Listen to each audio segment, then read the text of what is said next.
नमस्कार। आज हम बात करेंगे ब्रिटिश भारत में प्रेस के इतिहास की। लेकिन ये सिर्फ स्याही और कागज की कहानी नहीं है। नहीं, ये तो एक आवाज, सच और आज़ादी के लिए लड़ी गई एक बहुत बड़ी जंग की कहानी है।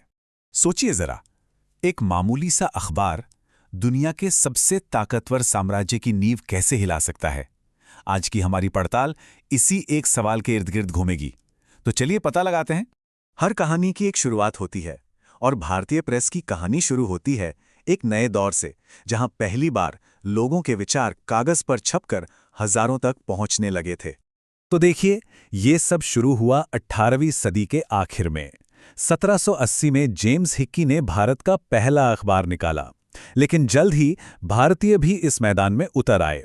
गंगाधर भट्टाचार्य और फिर राजा राममोहन राय जैसे लोगों ने अपनी भाषाओं में पत्रकारिता की नींव रखी।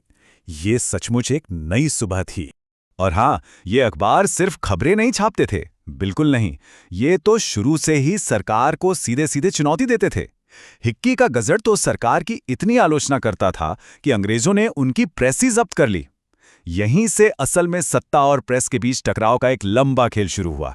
अब जैसे जैसे ये आवाज़ें बुलंद होने लगीं, ब्रिटिश साम्राज्य को खतरा महसूस होने लगा। जाहिर है, उन्होंने पलटवार किया, और ये पलटवार काफ़ी जोरदार था।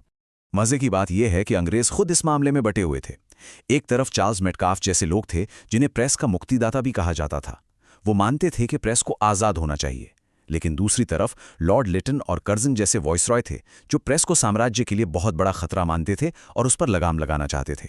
और इसी डर की वजह से अंग्रेजों ने धीरे धीरे प्रेस पर शिकंजा कसना शुरू कर दिया। पहले आई सेंसरशिप, फिर लाइसेंसिंग का नियम। 1857 के गदर के बाद तो सरकार को किसी भी अखबार को बंद करने की खुली छूट मिल गई। पर उनका सबसे बड़ा और खतरनाक हथियार तो अभी आना बाकी था। और वो था 1878 का वर्नैक्युलर प्रेस एक्ट। इसका एक और नाम था गैगिंग एक्ट, मतलब सीधा सीधा मुंह बंद करने वाला कानून। इसका निशाना साफ था, भारतीय भाषाओं में छपने वाले अखबारों को पूरी तरह से खामोश कर देंगे। तो ये काम कैसे करता था? प्रकाशकों से एक बॉन्ड भरवाया जाता था कि वो कुछ भी आपत्तिजनक नहीं छापेंगे।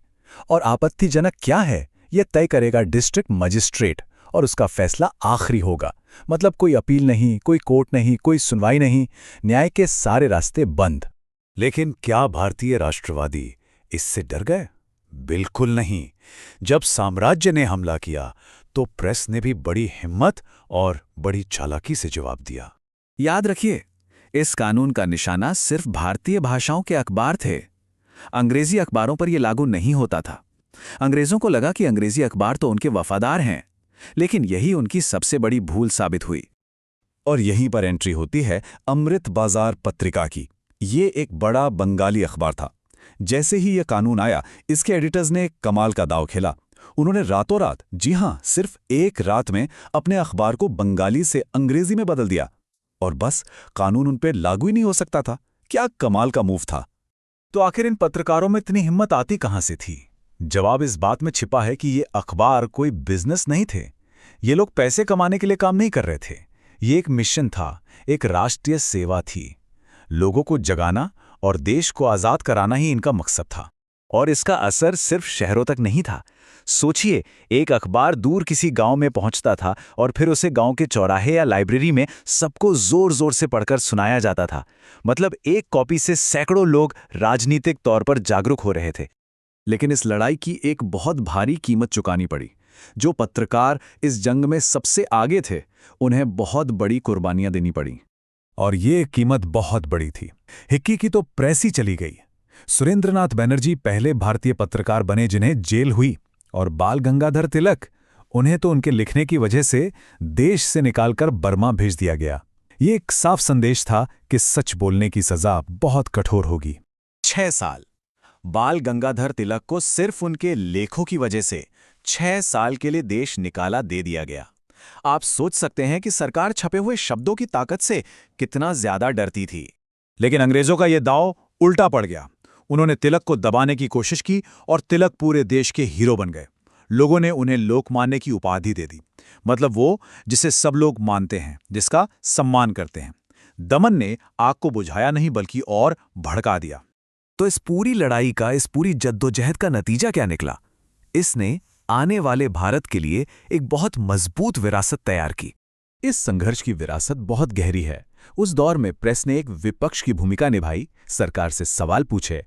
इसने देश के कोने-कोने में लोगों को राजनीतिक रूप से जागरूक किया और एक राष्ट्र के तौर पे जोड़ा। और सबसे बड़ी बात, इसने एक आज़ाद भारत में एक निडर और स्वतंत्र प्रेस की नींव रखी। आज देखिए, प्रिंटिंग प्रेस की जगह स्मार्टफोन्स ने ले ली है, लेकिन सत्ता और सच के बीच की वो लड़ाई आज भी उतनी ही जरूरी है। यह हमें सोचने पे मजबूर करती है कि आज के इस डिजिटल दौर में प्रेस की आज़ादी के असल मायने क्या हैं। ये एक ऐसा सवाल है जिस पर हम सबको सोचना चाहिए।